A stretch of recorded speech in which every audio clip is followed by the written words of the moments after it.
On behalf of Randstad, I am delighted to invite you here this morning to greet you here for our first Women Powering Business Forum here in the U.S. If you have a passion for something, much easier to be successful. Those businesses that have women on board far outperform on the bottom line. Men and women bring different qualities to leadership, and that's why a blend is best. I'm pulling support from, and I'm not going to trade on it. So I think women are often faced with choices that are really impossible choices, and that's not true.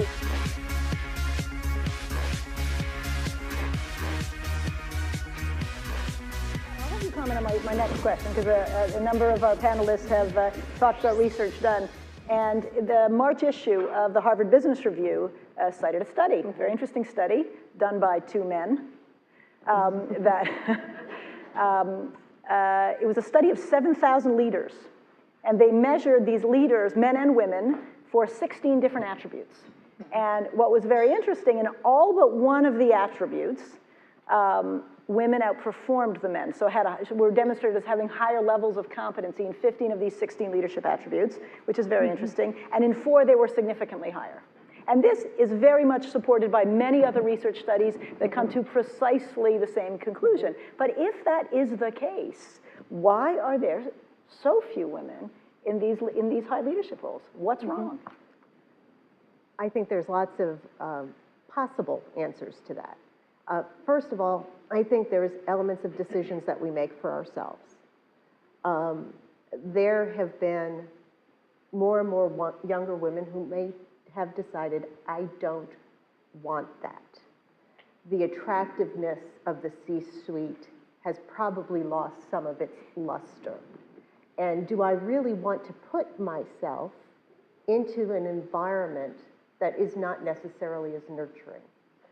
So I think in some cases, people are looking at that and saying, I don't want that in my life, and saying no, even though I've got the capabilities to do it. I really am not willing to put myself in that kind of an environment. At the other end of the table, we can actually change that complexion if we take that risk and go there. I think there's also an element of sponsorship.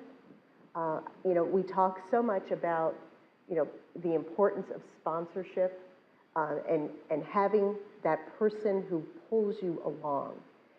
And really nurturing that kind of a relationship, I think, is very, very important. And then it's all the question of, have we been tested sufficiently?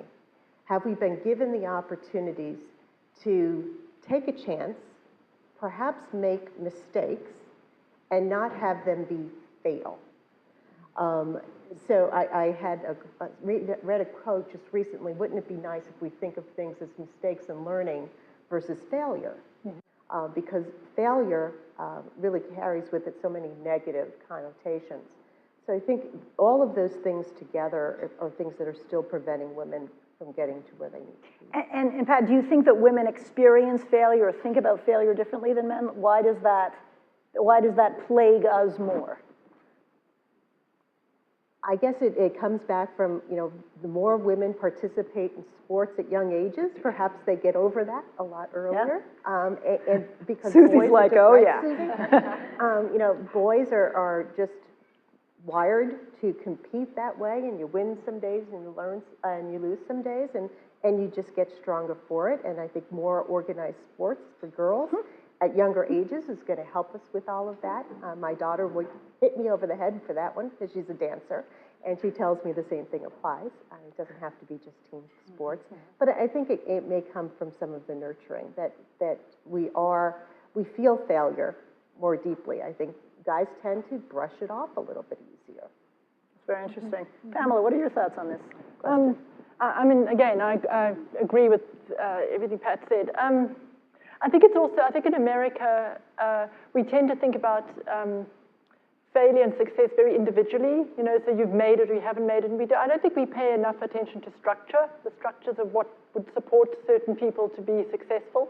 So I do think looking at America in comparison to Europe or elsewhere is that we haven't been good about creating the structural conditions that allow, well, let's say those women who want to have children, for example, to succeed and have children and not have to make choices. So I think women are often faced with choices that are really impossible choices, and they get articulated, they get sort of talked about as if women choose family over, let's say, promotion. And that's not true. It's in a horrible world where we're not supported as mothers. We have to, we choose that, but it doesn't mean that if there wasn't a structure that had childcare at work and really supported people being parents, that we would choose to be only mothers. So I think I agree. So there are things that could be changed that people have to take leadership in. And so, for example, I think, having childcare at work for people who have young children, just as a de facto thing that happens would be fantastic. I think a bit of, more maternity leave, paternity leave. Although I was saying to Isabel from the racing team that they've also done these really interesting studies, and we're actually experiencing this at Emory. But for example, in Denmark, where they have wonderful structural, everybody gets to have your paternity leave, maternity leave, and you can stay at home for a year, et cetera, et cetera. What they discovered was that when the women take maternity leave, they do what they were supposed to, why they took maternity leave was to stay at home and look after the baby, and they hung out with their baby and got to enjoy them, and then they went back to work a year later. And what the guys did was they outsourced the childcare and went off hunting or whatever.